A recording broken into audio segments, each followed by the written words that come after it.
Mr. Montague? Mrs. Shields, This is Member of Parliament for Western St. Mary. How are you, Mr. Montague? I'm a little tired because we had a very, very expensive day yesterday. Let me also greet your listeners, Please, yes. your listeners that they don't go anywhere else but to listen to Emily Shields. Yes, that's what they do, you know. You don't have to even ask them not to. Yes, they stay with us. I am aware, and I'm one of those. Yes. But tell me something. How you come to be tired after one little day with the Prime No. Minister coming in there? It wasn't a little day. It was a significant day for the people of St. Mary. Let me just give you a synopsis. We did, I think, about 8 stops. We started in Guyshill, Mm-hmm. where for years, people who are your listeners will remember me advocating for the water situation in that area. It has gotten worse with the Shields and the listeners because the Guyshill plant, although it was insufficient, was being supplied by 3 water sources, 2 of which now has dried up. And therefore, the 3 were small and they could not carry the 11 communities that this plant had to service. And with the schedule, the normal schedule is that each community is to get water 1 day per week. There are many communities that haven't seen water in months. And this $250 million pipeline project, which has been proposed so many times over the years, but finally getting implemented, is to lift 1 million gallons of water from the Rio Magno that is down in Redwood, carry it up through the hills of St. Catherine, into the Guyshill treatment plant, and then it will go into the network that serves the Guyshill treatment plant. Which division is Guyshill in? Guyshill is in Karen Hall division. It's also on the border of Northeast St. Anne, the Guyshill division, and it is also serves Southeast St. Anne. So this is going to help Matthew Samuda's people as well? No, Lisa Hannah, Southeast. But you said Northeast before as well? No, Southeast. Oh, Southeast, Northeast, okay. St. Catherine. Oh, Northeast St. Carencia. Carencia, Yeah. okay. Yeah. Okay. And this area has been suffering. Your listeners will tell you from I have been a counselor. And we have tried many things to alleviate the suffering of the people. But this one, actually, they had started it. It had to be stopped because underground water pulled the permit because there was some issue about pulling water from Rio Magno is a tributary to the Rio Cobre. So there was an issue. They have now worked with the National Irrigation Commission, who were very, very kind to give up some of their license so that the Water Commission could get it. I had to be pulling everybody together. It took months, but we have finally been able to work. I was actually looking 2 million gallons per day, but I am satisfied with one that should give us at least another 25 years. Because, once water gets into a community, you're going to have expansion of homes, more homes are going to be built. But at least we can give a sigh of relief. Yes. So Karen Hall, you were councillor in that division before. That is indeed correct. Yes. So I know the place very, very well. And then the Prime Minister went to Springfield. Which is where? Which is right again on the border of St. Mary and Northeast St. Catherine. Same Karen Hall. Same Karen Hall. And announced a $50 million solar-powered water project, a relief station and a treatment plant. This now will be able to take Springfield and Windsor Castle off the Guyshill system. Yes. So we're trying to bring more water into Guyshill and at the same time take some communities off the Guyshill system so that more water can be available to those communities that are left on the Guyshill. Did the Prime Minister visit any community in Gale? Yes.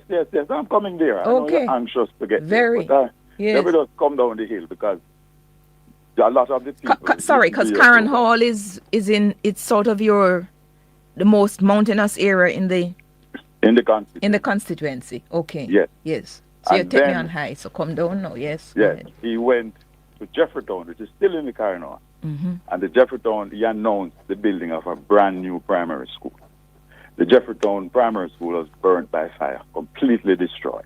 It was built up back with containers. Well, we had to be busing students to Wallingford and Goshen for a while. And then a container school was built. and the containers have more than passed their useful life. And a project was announced for a brand new school. All the surveys, the tests, the approvals have been done. So it is not a yesterday project. It has gone through TIMSEC and all of those tests and processes already.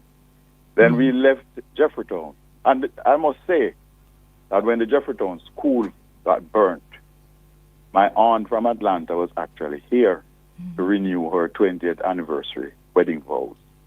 And she canceled that event and donated the money to the Jeffertown school to build a resource room and to repair the kitchen. So we have had that association. The building is still there. She had given the money to the Kiwanis Club of St. Mary and asked them to build out on that project. And it is still there. So the primary school, the solar power and treatment plant, those are, have we seen them in the estimates of expenditure for this fiscal year? Yes, madam. Okay. The Water Commission actually have informed that they have most of the pipes, have procured the pipes already. It's a joint project between the Water Commission and I think Rural Water, who has the pipes. And the solar powered project is entirely a rural water project. And it is accounted for. Yes. And the primary school is a part of this project that they have, a primary school upgrading project. Yes. That not primary and secondary, because other high schools in the constituency are going to be benefiting. Yeah. The board members have been informed, and because they had to inform them so that the tests could be done, the geotechnical tests, the surveys, because you have to determine that where you're going to be building is your land. And surveys, the approvals from the different agencies, the NEPAs, the municipal authorities, the fire, health department, all of those have been, we did all of that last year, last financial year. Okay. Went to PIMSEC, went through the budgeting cycle. Yes. And it is now time for implementing. Right. We then went into Gale, where again, the community of Gale and the surrounding areas also suffer from a shortage of water. Well, we have designed a $120 million project. 48 million have been spent, and that was spent to dig 2 wells on the New Pen property. And the wells were commissioned the last week, and they are producing 2,000 gallons per minute, combination of both wells. The plan now is to put in a 100,000 gallon storage facility, relocate the relay station from where Miss Mary Shop is down to New Pen. Everybody know Miss Mary Shop, I guess. Everybody know Miss Mary Shop, man. Yes. Right at the intersection of Church Road and New Pen Road and Goshen. Yes. Miss Mary Shop. Well, the formal name is the Rose Street Relay Yes, Station. but I understand we know it rural as life. pumped down at Miss Mary. Right at Miss Mary Shop. They're going to relocate that down to the New Pen property, which is about a quarter mile down the road, because the government already owns the land at New Pen. So you would build the storage facility there, you don't have to go buy land. And you just move the relay station to where the storage is, a quarter mile down the road. Yes. Or less. Yes. And then that will pump water up into Lucky Hill. We're going to rehabilitate a 20,000 concrete tank that is in Lucky Hill.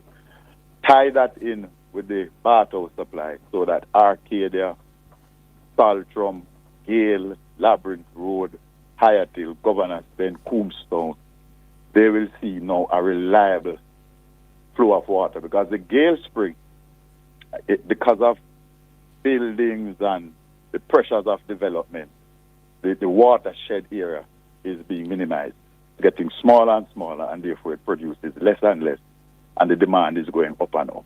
Because Gale is one of the fastest growing communities because of the tourism industry. A lot of the workers live in and around the Gale area. And Gale is a fascinating division. It is. It's really sort of a division that JLP is held. Can I just finish? I don't want to go ahead. Sidetrack. Yes. We left the Gale and we went to Industry Pen in Three Hills, where the Emancipation Lands Project was launched years ago by a previous administration. Which division is this now? That is Retreat. Yes. But the basic infrastructure was never designed to carry the amount of houses. It was designed for 460 houses. That's the water, the light, etc. The development has spawned now some 930 homes. Mm-hmm. In phase 2, where there should have been a sewage for 200 plus homes, you had sewage backing up into people's houses. The Prime Minister came there about 3 years ago and instructed the National Housing Trust to take over the infrastructure development. Mm-hmm. And we have been having community meetings every 6 months, 3 months. We have had community meetings. They have had to be paying a contractor to haul 8 loads of sewage from the plant per week to take to the plant down in Ochi. So because the plant wasn't designed for so much. Hold on a second. Let me just take a break. We're talking with Member of Parliament for St. Mary Western, Bobby Montaque. It's the perfect. But it's long drop wires. Private persons have to run along the roadway, Mm-hmm. and then they suffered from low voltages. So Cherryfield has been corrected, and they're now moving to Church Lane in Roscommon and the farmers here. The Prime Minister also gave a commitment. All of these still in retreat? Still in retreat. Yes. Still in the 3 hills there. Yes. Gave a commitment to the farmers who occupy the farmlands, we call it, to get going with their titles as well, like, in terms of their tenure. Yes. So we left there and we went to Boscobel, right at the Ian Fleming International Airport. He couldn't tour the airport. We had to cancel that. And he unveiled the sign for the new business urban center free zone. There are 30 acres of land that is south of the airport. Mm-hmm. The Airports Authority, jointly with Factories Corporation, will develop it. The Airports Authority is responsible for 10 acres, Factories 20 acres. And they'll be building out an urban center, free zone, things, warehouses, aircraft hangars, a government building, government center, Mm-hmm. a commercial center, small business center. They have had inquiries from a number of persons, including 2 BPOs, who have an interest in setting up business there. So they unveiled the sign. The designs are done, all the geotests have been done, and we're moving on that. Since time is, but You went to Arakobesa? Yes, man. The estimation is that thing will produce a minimum of 2,500 jobs for the people. So this is similar to the St. Thomas, the business Similar center? but bigger. Similar but bigger. St. Thomas is 23 acres. So it seems to me you are the chairman of... Are you finished with your run-up? No. Quickly. Then we went to Eden Park, where the project, $128 million, because the Eden Park housing scheme was built by another administration, and they did not lay one length of pipe in the housing scheme. And this project is to correct that. And also, he announced the 78 lots that is on another section of Eden Park. Those will be developed. Where is Went to Eden the Park? Aracobesa. Where is Eden Park? Still in In the Boston Gale Bell? division. In Gale. Division. Mm-hmm. Yes. Okay. He then went into the Aracobesa Primary School, Mm-hmm. where it is the largest primary school in Western St. Mary and one of the oldest. A teacher fell through the floor last year and hurt her hip and leg. It's really, really old. And they have been asking, and I have been making the representation. The Ministry of Education, through the National Education Trust, and the same project that Jeffertown is under, has agreed to upgrade the Aracobesa Primary School by building 20 new classrooms, building disabled ramps, putting in a solar system, a new sewage treatment system, a new staff room, an auditorium, putting in space for the ancillary staff, a computer lab, and a new library, fencing the compound. All the pre-approvals and pre-investment work has been done, and it should go out to national tender sometime early next week. Okay. For Aracobesa. Then we went to Galena and the Lighthouse Road area, where it was an informal development. The government owned 42 acres of land. They should have developed it. Previous administration pulled out and persons occupied. It was an unplanned development. And we have started, the Prime Minister 2 years ago instructed NHT to take over the cost of the community upgrade. They worked with HHA, and they now have the designs and the approvals. What happened yesterday, he gave out some letters of allotment. The persons can now be assured that they are on their way to acquire their title, and the NHD will fund the community development, the roads, the light, the water. And Galena is in still in so it seems to me, from what you've outlined in your very comprehensive run-up, the Prime Minister toured every division in St. Mary Western. Sections of every division. Sections of every division. Yes, and we welcomed it. We were happy for it. The people of St. Mary, as you know, and your listeners do know, have been crying out for some attention. Yes. I've been advocating. I've heard you in the Parliament. I've heard you. But let me put my specific question, sure. Member. Isn't it the known thinking and the wisdom in politics that a Prime Minister visits seats in which the candidates appear to be weakest when you're coming on to an election season? Well, it has been the practice and the norm in Western St. Mary, as far as I know, that my Prime Minister visits my seat very regularly, and I still would want him to visit some more. Because when a Prime Minister visits, there's always some goodie, some benefit to the people. And I have a number of projects and programs in the works, right throughout under various ministries. But the Prime Minister heads a critical ministry, economic growth and job creation. Which yes, and he's held it since 2016. So major agencies, and we have been working. You are aware, Mrs. Shields, that to get a government project is not a snap of a finger, it's not an overnight thing. You have to conceptualize, you have to design, you have to seek funding, you have to get comments from the commenting agencies.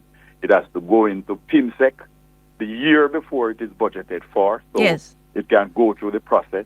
It's about 2 to 3 years to get a project I get it. out of the system. I get it. And Let me ask. One of the things why the Prime Minister has appointed Audrey Marks to do digital transformation and reform of government. Because when you announce a project and people see you take 2 years and they don't say anything, 2.5 years, they don't say anything, they get frustrated. But let me ask you this then, Mr. Montaque, because I get it and I talk about procurement on this program quite often, but I'm not a member of the electorate in St. Mary Western. Do they understand the time that it takes? And are they patient with you?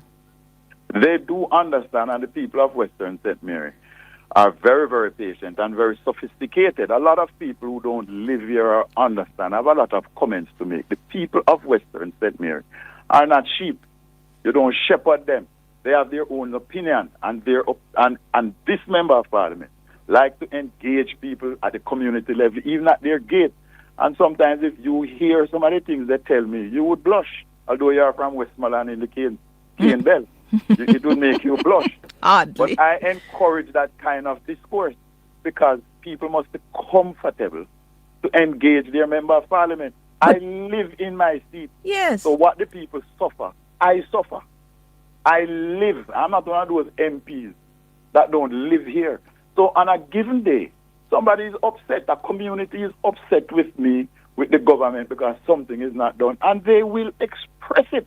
And I encourage them, go to Three Hills and ask the people when they have their regular community meetings with NHD, if they are muzzled. No, I encourage them to speak up. I have meeting with farmers. I said, talk or not talk. No, wait till me gone, then you talk. Talk before me. I am your representative. As you say that, how much of a wake-up call was the loss in the Gale division in the local government election for you? It was a wake-up call, I believe, for all of St. Mary. But what is significant about that Gale situation, and there are many lessons to be learned. We both underperformed, but both parties, but the JLP underperformed more. 1,300 votes was the winning total.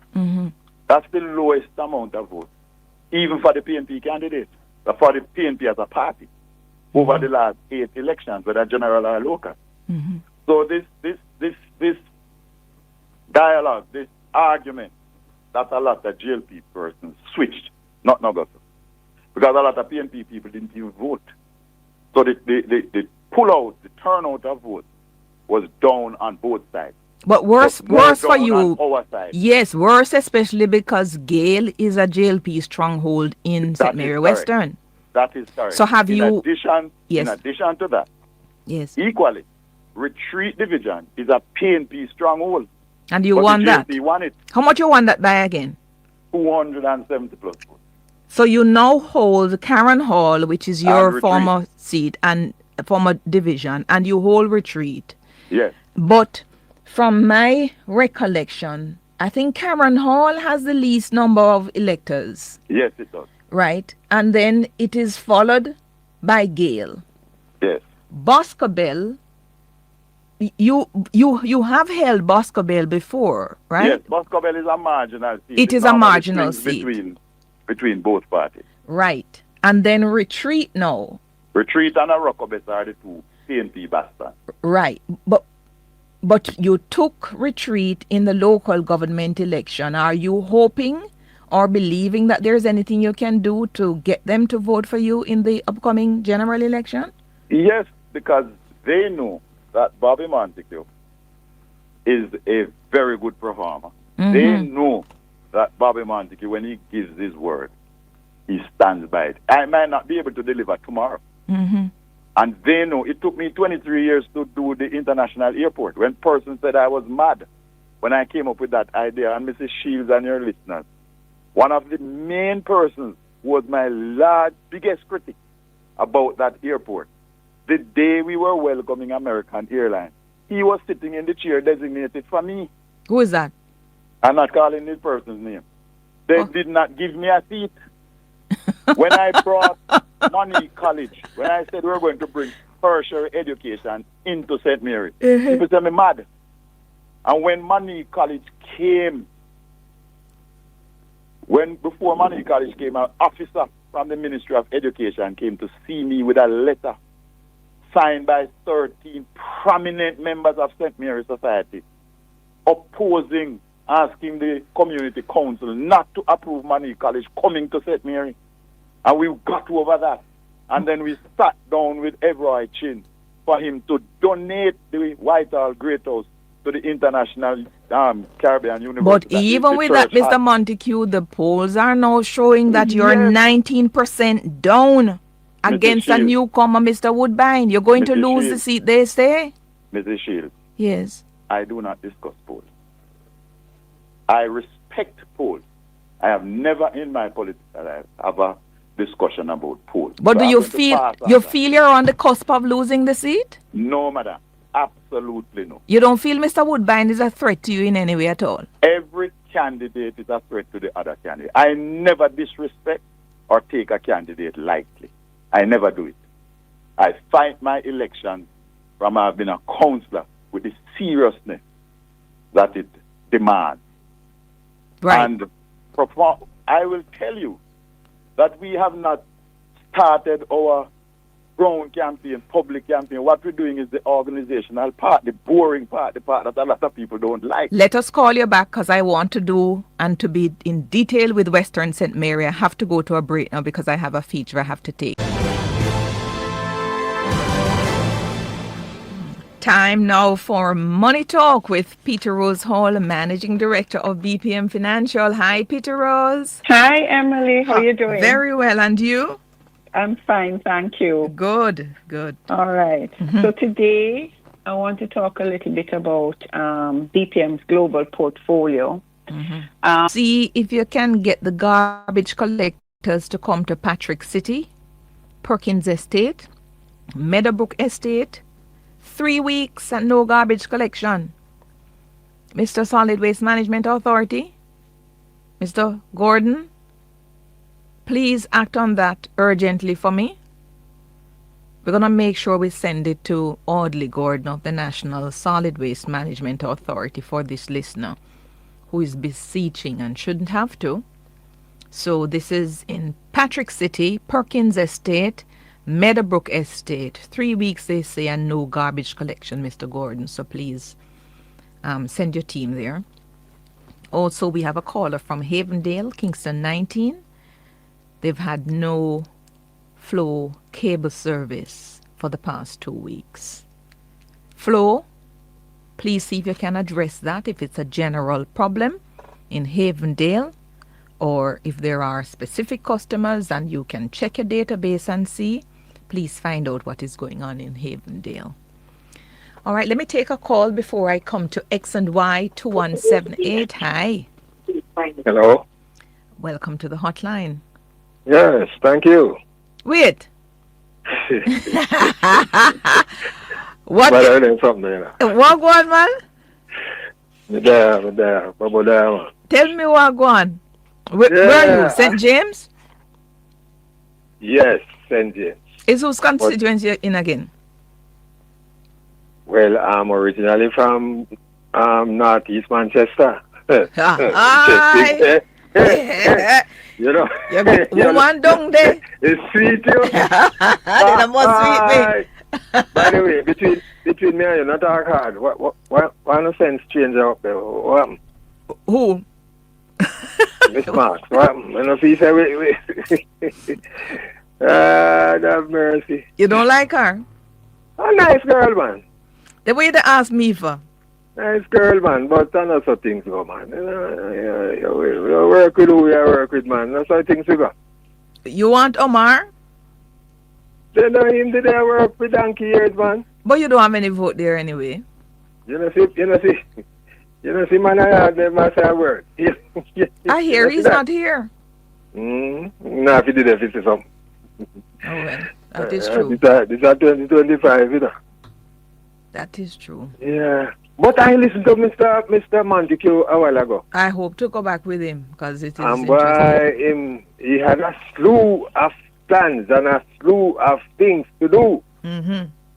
But I would remind him that election, we did 9.9 out of 10 of the things we must talk about won't be done before election. So it might not have much effect on this election. so and you must remember that he lived there, but him lose up there already. Yes. And there are some national things now that sometimes it looks like people might be looking at the national events also with the local events, but then that's how politics goes. Mm-hmm. But as Mr. Montague mentioned, the Boscobel Airport, I remember, I will never forget, on the 23rd of September 2021, we heard that 1,000 pounds of cocaine, that was the largest seizure of cocaine in Jamaica up to that date. Mm-hmm. Months after, the question was asked of DCP Bailey, and he said they are well on the way with investigations and an arrest will be made soon. Hold on, Bobo. Let me just take a quick break, come back so you can wrap. So Jamaica SRL operators of